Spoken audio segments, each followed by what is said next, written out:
The Story of the Boy Judge. Once upon a time, there was a very good man named Ali. He lived in Baghdad, where he had a cake shop. He made wonderful cakes and worked very, very hard and saved all the money he earned. Every month, he would put a gold coin in an old olive jar. He did this for many, many years, and one day, when he was already an old man, he realized he could retire. So he took some gold coins from the jar and decided to take a long journey around the world. But before his departure, he took the olive jar with the rest of the gold to his friend Hussein and said, "Hussein, I'm going on a trip and would need you to keep this olive jar for me." Hussein agreed to keep the olive jar and put it on a shelf. 5 years passed, and Hussein forgot about the olive jar, until one day when Hussein's wife needed olives and asked Hussein to get some.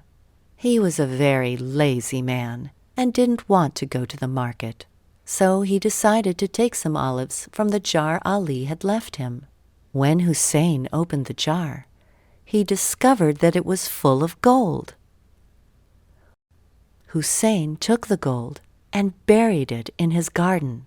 Then he took some olives, filled the jar, and put it back on the shelf.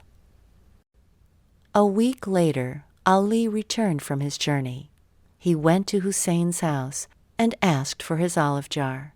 Hussein gave him the jar, but it was full of olives. "Where is my gold?" Ali asked in fury. "What gold? You left an olive jar with me, and I'm giving you your olive jar back," replied Hussein. Ali went straight to the city judge and asked him to resolve the situation, but the judge said, "You cannot prove that there was gold in the jar. How do you expect me to believe you?" Unhappy and upset, Ali decided to go and talk to the Sultan, who was known to be a wise and fair man. The Sultan could not think of a way to solve the problem. He asked Ali to give him one day so that he might reach a decision. Ali agreed and returned home. The Sultan wondered what people in the city were saying about this case, so he decided to disguise himself and wander about the streets to hear the people gossip. Some people were saying that Hussein was a thief, while others suggested that surely Ali must have come home confused from his trip.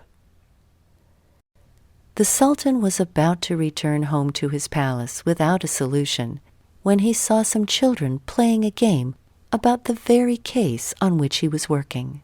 One boy pretended to be Hussein. Another boy pretended to be Ali, while yet another boy pretended to be the judge. The Sultan observed them for a while, and impressed by the boy judge, he asked the boy to come to the palace the next day.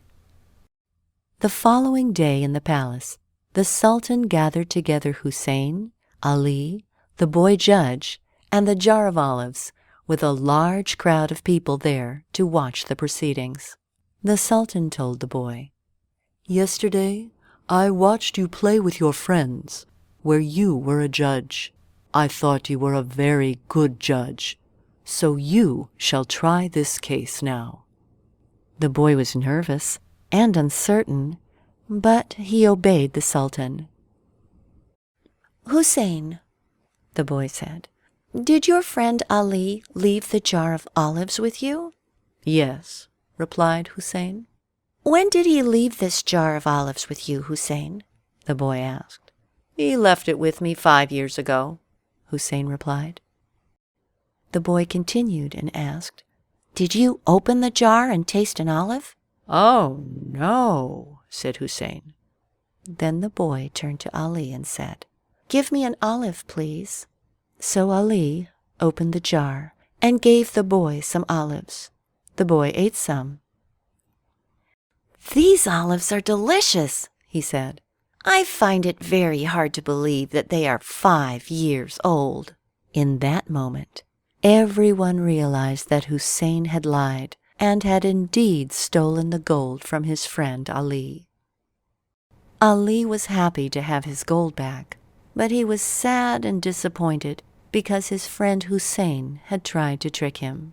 The boy continued to be the city's judge, and over the many years to come, he presided over numerous difficult cases, and he was always known to be a fair and honest judge. The end.